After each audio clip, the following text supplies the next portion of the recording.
Bernadette Bedoro, and I am thrilled to be part of Proud Dems US.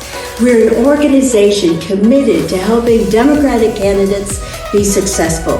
And right now we are filming the incredible New Mexico Democratic candidates that we have for statewide offices. We're trying to go deep so that you can hear them, see them, and decide which is the best candidate for you to vote for on June 7th. And I'm Roberto James Montoya, and I hope that you enjoy this presentation of Meet the Candidate.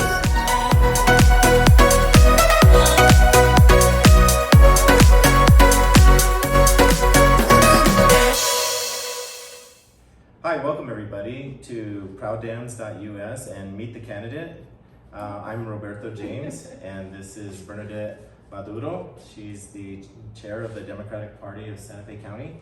And I serve on both the affirmative action and on the platform committee for the Democratic Party of New Mexico. And today we're interviewing Laura Montoya, who is running for treasurer. I'm happy to be here with both of you. Thank you for joining us. Thank you for joining us, Laura. So the first question that we have, and we really like to do more of a deep dive, is tell us about you. Who are you? Where were you born? Tell us about your family, your siblings, your parents. Do you still have them? And then bring us up to date as to your status in life today. Wonderful. I love talking about my family more than myself.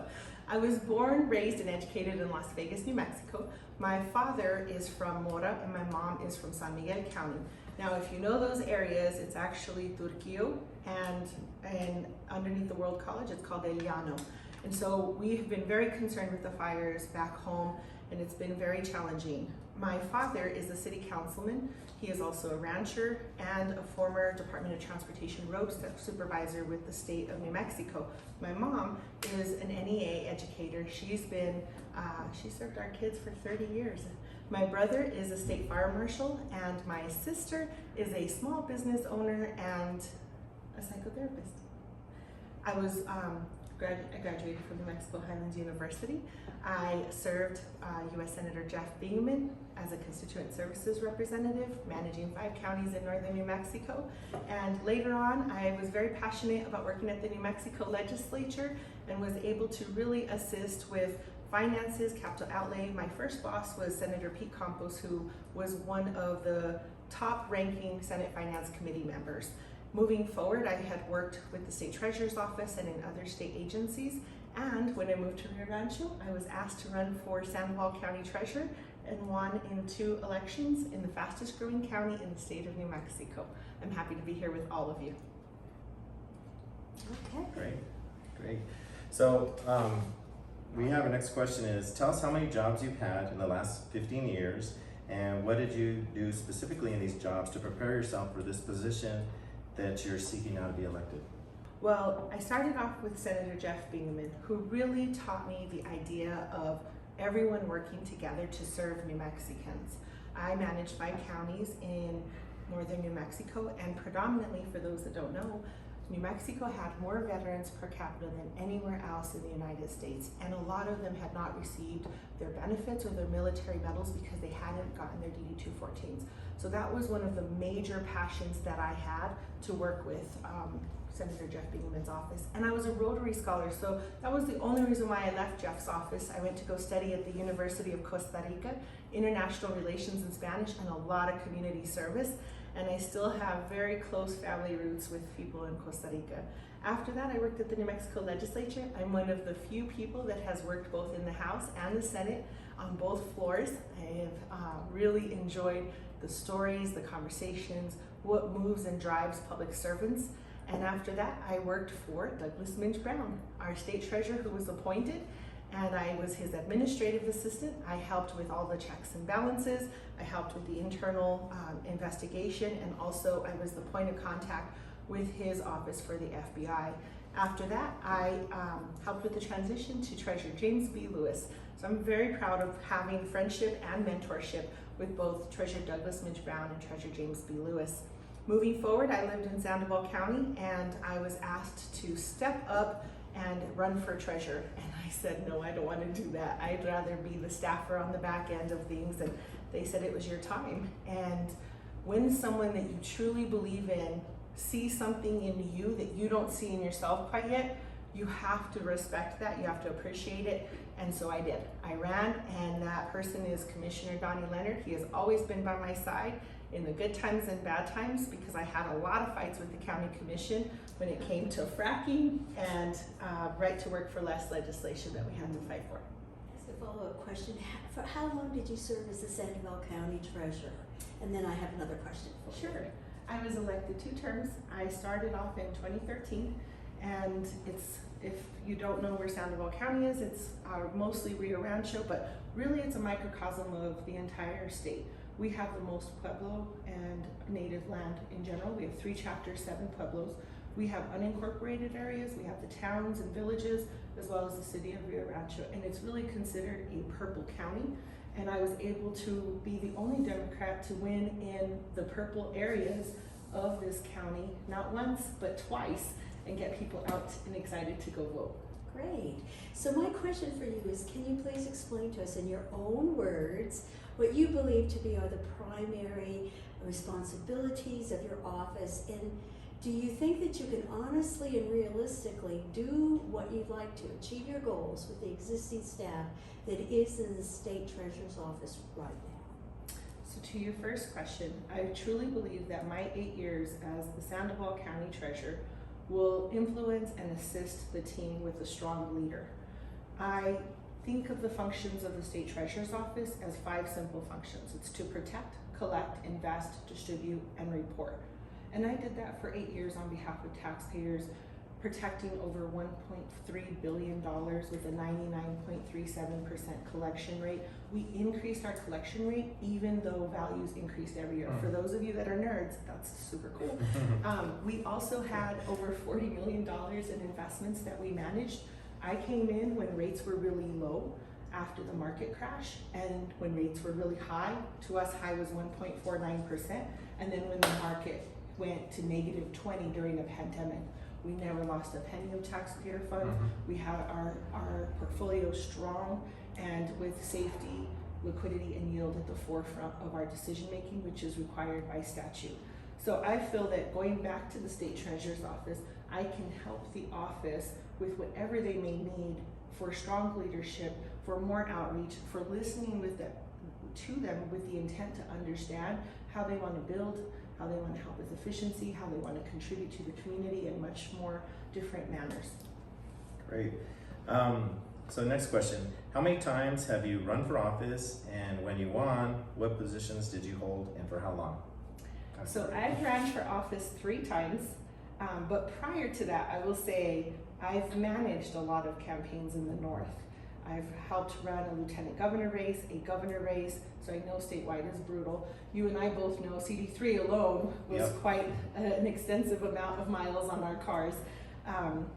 Also, I ran for county treasurer twice, and I won in the fastest growing county in the state of New Mexico. And I ran for Congress, and though I was not successful in winning, I still feel like I won because we got to bring attention to lack of access to healthcare, to clean water, and to broadband. And for that, I feel it was successful, especially during the pandemic.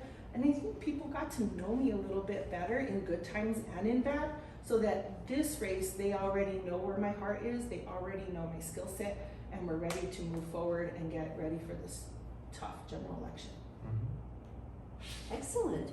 All right, so the next question is, can you tell us what has been the most challenging part of this race for you? That's a great question. I would say,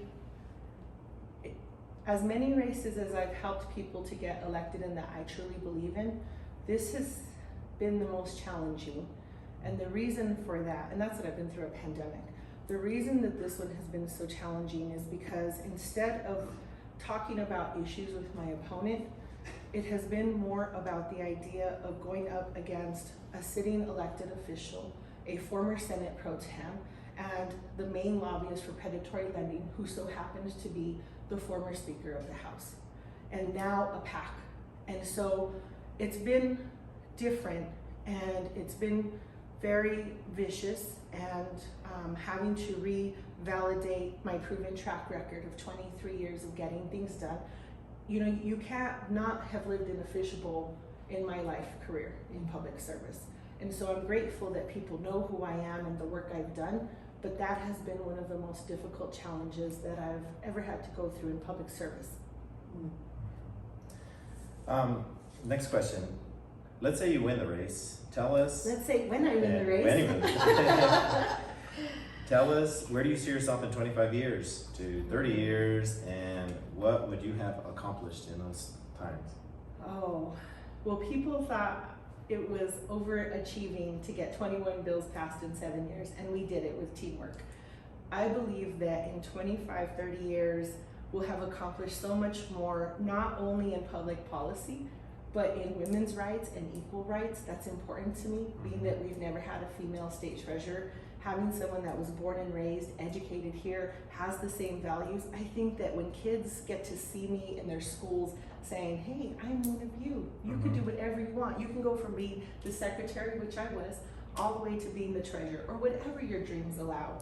Whatever God has in store for me, I know that it'll always be in public service. We didn't know about the pandemic. I was right there on the front lines with PPE, 4 big military trucks, getting masks, and building a team of people to make the masks for us. Now, during this course of time with fires, we never would have imagined our homelands being burned the way they have been with the biggest fire in our history.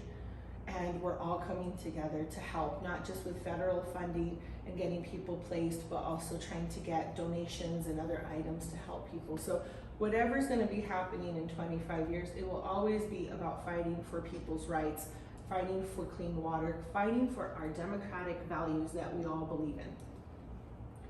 Excellent. Well, now we get to the end, and we'd like to know, it's gone by quickly, tell us, why are you the best candidate for this position, and include your closing comments, if you will. Well, I want to thank both of you for this opportunity and time, because it's important for voters to know who they're voting for. Election is already here. I am Laura Montoya. I am #1 on the ballot with nearly 60% at the state convention. It would be an honor to be able to serve you as your state treasurer. I have 23 years of experience within government at federal, state, tribal, and local, and predominantly in finance. I was vice chair of a national organization representing New Mexicans. I was on the tax policy committee as the only county treasurer in that role. I also helped get 21 bills passed at the New Mexico legislature, being the legislative chair for the treasurer's affiliate. If you don't know my track record, my website is lauramontoya4nm.com. I would absolutely love for you to see our endorsements. We're union endorsed. We've had almost every single union except one endorse our campaign. Local 412, our carpenters, our plumbers and pipe fitters, our iron workers, Local 495, and also our Building Trades Council, as well as LIUNA, laborers, and AFSCME came up on board. We also have powerful powerhouse women that I'm so proud to get to know. Our former First Lady Clara Apodaca, our former first female Attorney General Patricia Madrid. We've also had Clara Padilla Andrews, our former Secretary of State, along with Native American tribal folks. We've had Senator Shindo, Senator Steinborn, Derek Lenti is our state rep, Representative Allison from the Navajo Nation area. We've also had all of the county treasurers, almost in every single county, either prior that I worked with and served, or current that are helping and endorsing.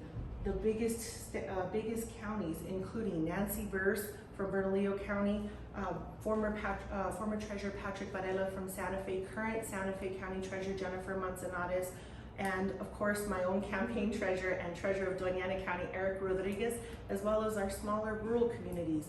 Rural communities matter, and in this race, even when I got my petition signatures, I made sure that I went to every side of New Mexico, because all of our New Mexicans count and matter, and I want them to know that representation should reflect who we are and what we value. And when you look at my story, you look at our humble beginnings and being able to be successful in helping New Mexicans. This is my way to serve you, but it doesn't change the fact that I've also helped with fighting against right to work for less legislation. I've assisted in being able to help against fracking in our area in Sandoval County and fighting for Indigenous women that were missing and murdered. It's all about in public service, serving from all different aspects, pushing our democratic values forward. So I would ask all of you to please take the time to vote for me. This is going to be a really tough time for people to get out, especially those that are engaged in dealing with the fires up north.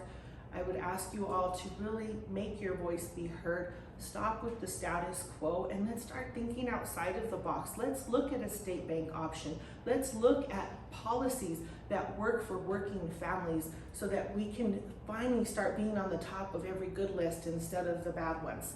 Representation should reflect you, and I believe I'm a great representation for you. I will use my experience, my relationships, my background of over 600 credit hours, which is basically equivalent to 3 degrees in finance, investments, marketing outreach, economic outlook, and leadership to build that office, make it stronger than what it ever has been, and move it forward. I worked for Treasurer Douglas Minchbaum, who has endorsed me. I helped with the transition to James B. Lewis, one of my favorite men who have worked in the State Treasurer's office. And I'm asking all of you now to let me be there to lead you, guide you, and push us forward. Thank you. Great. Thank you, Laura. Thank you very much. Thank you for joining us, Laura. We're glad you're here. Good luck. Thank you.